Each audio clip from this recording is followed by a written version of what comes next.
Assalamualaikum warahmatullahi wabarakatuh, kawan-kawan semua, sobat RH sekalian.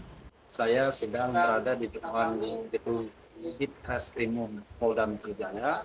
Seperti biasanya, seperti hari-hari kemarin, mengantarkan saksi dan ahli untuk Roy Suryo, Desmond Sianipar, dan Fauzia Yasuma atau Dr. Tifa.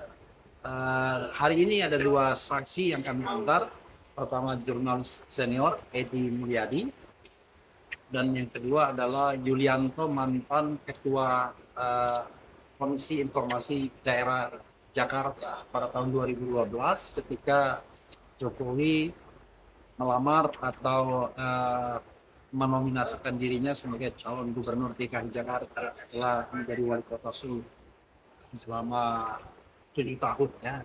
Nah, ini sobat daerah sekalian, eh, kesaksian Edi Mulyadi penting untuk menunjukkan bahwa kehadiran RRT dalam debat atau dalam perbincangan jasa sokol asli atau palsu Joko Widodo ini adalah karena curiosity, karena keberadaan mereka sebagai peneliti. Dan kita sudah tanya kepada para ahli, ya. Contoh misalnya Muhammad Sobari mengatakan untuk menjadi peneliti ada tidak memerlukan license. Dia selama puluhan tahun menjadi peneliti lembaga ilmu pengetahuan Indonesia yang sekarang menjadi BRIN, Badan Riset dan Inovasi Nasional, itu ya tidak memerlukan license, tapi dia melakukan penelitian sampai kemudian dia pensiun. Jadi sobat sekalian, kalau ada yang mengatakan bahwa untuk menjadi peneliti itu harus ada izin, harus ada license dan sebagainya, itu tidak. Karena justru tidak mendorong masyarakat untuk menjadi masyarakat yang masyarakat yang berilmu, masyarakat yang berpengetahuan. Itu dari uh, Yulianto dan Yulian, ya. Ya, dari Yulianto ini adalah aktivis GMNI, Gerakan Mahasiswa Nasional Indonesia. Pada waktu itu dia salah seorang alumninya, dan pada waktu itu dia berkedudukan sebagai Ketua Komisi Informasi Daerah Jakarta. Tapi kita tahu secara tradisional GMNI ini kan sangat berhubungan dengan PDIP, dan pada waktu itu PDIP mencalonkan Joko Widodo sebagai gubernur. Kalau di bekas gua itu dia orang yang mengetahui informasi mengenai bahwa tim circle Jokowi itu agak heran karena katanya foto yang ada di jasa kok berbeda dengan Jokowi sendiri. Nah ini yang dia pertanyakan sesungguhnya. Pak Yulianto ini sendiri juga melihat bahwa memang berbeda. Soal perbedaan itu kita tidak perlu heran karena itu sudah menjadi hasil pembuktian dari baik Roy Suryo, Ismail Sianipar maupun Dr. Fauzia Yasuma Tifa.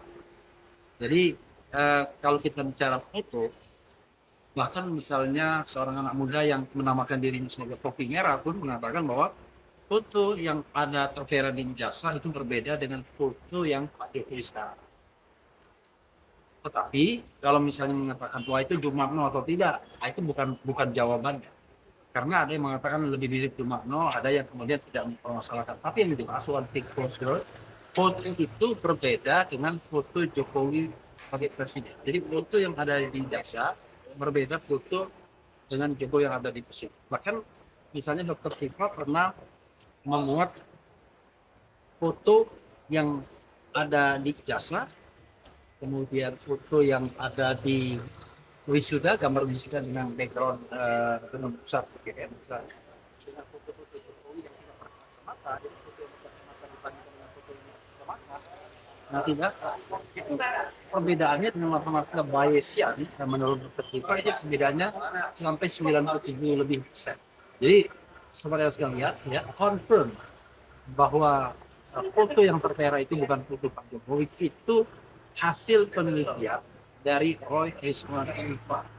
Dan inilah yang kemudian menjadi pembuktian mereka ya dengan hipotesis bahwa ijazah Jokowi palsu. Tapi sekali lagi mereka tidak mengatakan bahwa Jokowi memasukkan ijazah, itu beda. Ijazah Jokowi palsu dengan Jokowi memasukkan ijazah. Jadi ada pertanyaan sebuah survei yang mengatakan apakah apakah Jokowi memalsukan ijazah? Saya katakan kalimat itu too strong. Tidak pernah ada pernyataan bahwa Jokowi memalsukan ijazah. Yang ada adalah ijazah Jokowi palsu. Nah, siapa yang memalsukannya? Ya, bukan urusannya RRT. Karena urusan RRT adalah menguji objek yang bernama ijazah tersebut yang pernah diupload oleh Dian Sali, kader PSI, pada tanggal 1 April.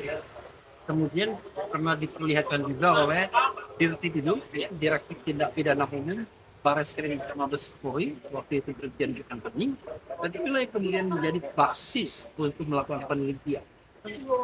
Kemudian dikonfirmasi oleh salinan ijazah dari KPU dan KPUD. Jadi confirm. Jadi tidak bisa lagi menghindar bahwa foto yang berkacamata itulah yang diklaim sebagai fotonya atau ijazahnya.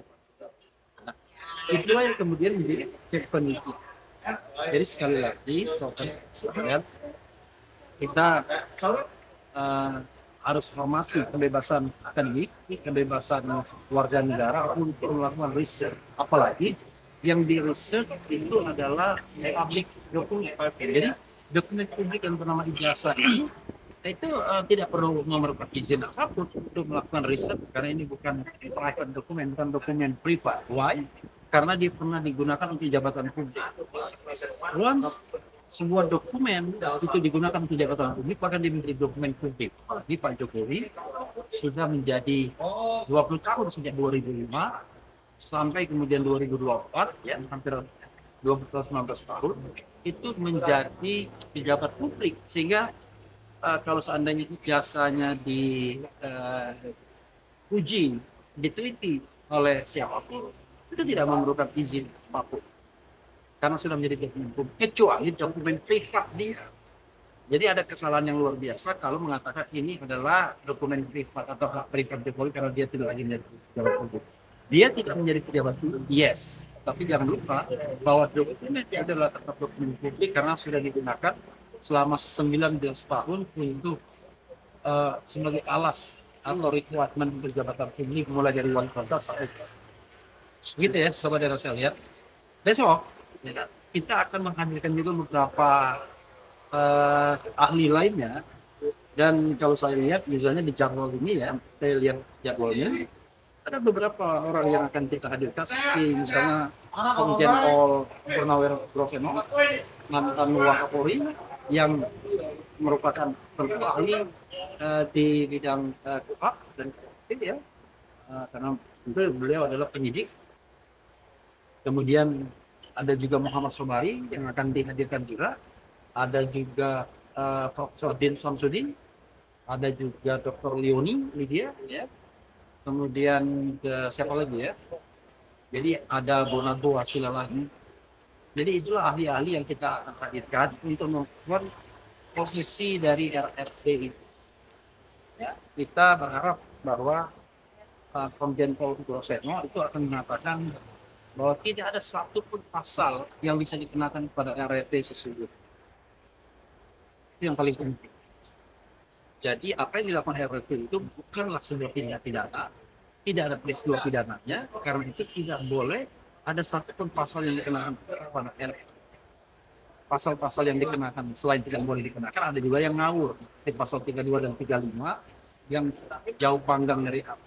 Bayangkan pasal 35 mengatakan seolah-olah RRT itu mengedit dokumen yang tadinya tidak otentik agar tampak otentik. Nah ini kan justru berbanding kembali dengan realitasnya, sebagaimana yang sering saya katakan, bahwa mereka mengatakan bukan otentik atau seolah-olah otentik, yang mereka katakan tidak otentik, palsu 99,9%. Nanti kan bagaimana para ahli ini akan menyampaikan keterangannya pada penyidik Polda Metro Jaya, dan kita harapkan bahwa kebenaran akan ada, kebenaran akan terbit, kebenaran akan bisa dipertahankan, kebenaran akan muncul pada saat ini. Jangan lupa juga ada rencana dari purnawirawan TNI, beberapa orang diantaranya, ada 17 orang yang tercatat, dan beberapa diantaranya purnawirawan TNI mulai pangkat tertinggi Majen, Brigjen, ada Laksamana Muda, ada kolonel yang akan menyampaikan gugatan ke pengadilan hukum dengan mekanisme citizen lawsuit pada penyidik Polda Metro Jaya karena dianggap abuse of power. Ini yang paling penting harus kita diberhentikan. Yang jelas bukan RRT melakukannya, tetapi kelompok purnawirawan TNI.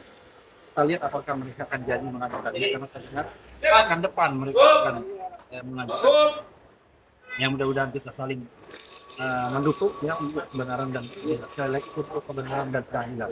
Kalau palsu kata palsu, kalau asli kata asli. Tapi kalau anda punya yang asli, ya mungkin anda simpan dan kemudian tidak berani disentuh, tidak berani foto dan lain sebagainya. Ya, dalam berbagai kesempatan saya menantang tidak hanya masalah konflik, karena kita tahu bahwa pengadilan itu yang membuktikan ijazah, tetapi pengadilan itu hanya akan membuktikan apakah Roy Suryo, Kofifa dan kemudian Risma sudah melakukan perbuatan-perbuatan pidana yang dituduhkan kepada mereka.